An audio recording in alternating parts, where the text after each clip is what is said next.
एक शहर में एक सुखी परिवार रहता था। उस परिवार में 3 भाई और 2 बहन थी।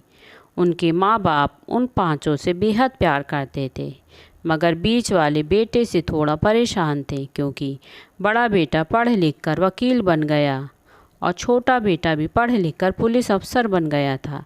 मगर उनका बीच वाला बेटा गंवार और आवारा ही बनकर रह गया।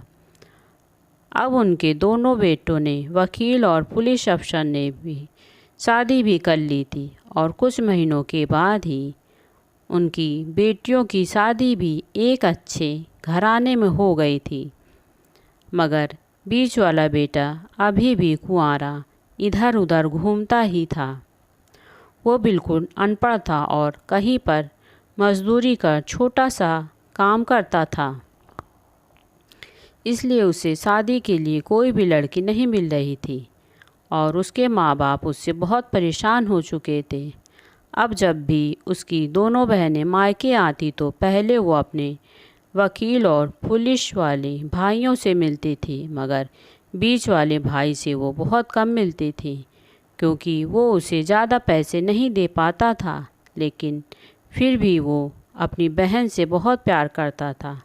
अब उनकी माताजी बीच वाले बेटी की शादी किए बिना ही मृत्यु हो गई। तब उनके पिता ने सोचा कहीं अब किसी के मुंह से बंटवारे की बात ना निकली, इसलिए अपने ही शहर से एक सीधी सादी लड़की से अपने गंवार लड़के की शादी करवा दी।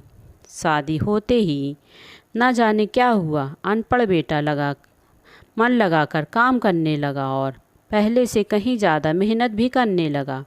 अब तो उसे कोई भी दोस्त बुलाने आता तो उससे यही कहता था कि भाई, पहले मैं जैसे तैसे अकेला काम कर लेता था, मगर अब मेरी शादी हो गई है तो मुझे अपनी पत्नी के लिए भी कमाना पड़ता है, और कल को आने वाले बच्चे के लिए भी तो कुछ जोड़ना ही पड़ेगा। इसलिए दोस्त, अब मैं तेरे साथ नहीं घूम सकता। यह कहकर उसका गंवार लड़का सीधा अपने काम पर निकल जाता। उसके दोनों भाई वकील और पुलिस वाला आपस में बात करते हैं कि हम दोनों तो उस गंवार से कहीं ज़्यादा पैसे कमाते हैं, इसलिए हम सब घर और ज़मीन का बंटवारा कर लेते हैं और उस गंवार से अलग हो जाते हैं, क्योंकि वह हमारे बराबर कभी भी नहीं कमा सकता।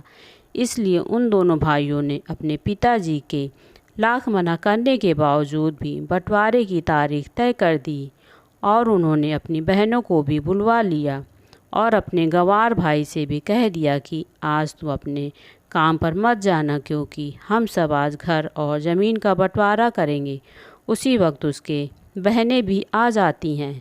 उसका गंवार भाई कहता है कि तुम लोग बंटवारा कर लो, मुझे जो भी देना है दे देना, मैं शाम को आकर अंगूठा लगा दूंगा। तभी उसकी बहनें कहती हैं, अरे बेवकूफ़, तू तो अनपढ़ ही रहेगा, ज़मीन का हिस्सा तो आमने सामने बैठकर ही होता है।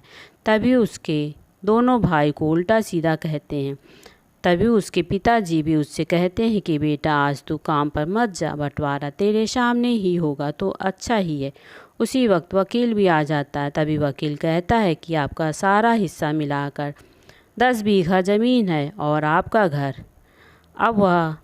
अब यह बताओ कि किसको कितना हिस्सा देना है, मैं उसी हिसाब से बंटवारे के कागज़ बना दूंगा। उसी वक्त उसका गंवार भाई भी कहता है कि वकील साहब, 5-5 बीघा मेरे दोनों भाइयों के नाम लिख दो, और ये जो हमारा मकान है यह मेरी बहनों के नाम कर दो। तभी उसके दोनों भाई और बहनें पूछते हैं, तो तुम हिस्से में क्या लेगा? तभी उसका गंवार भाई कहता है कि मेरे हिस्से में मेरे पिताजी हैं ना।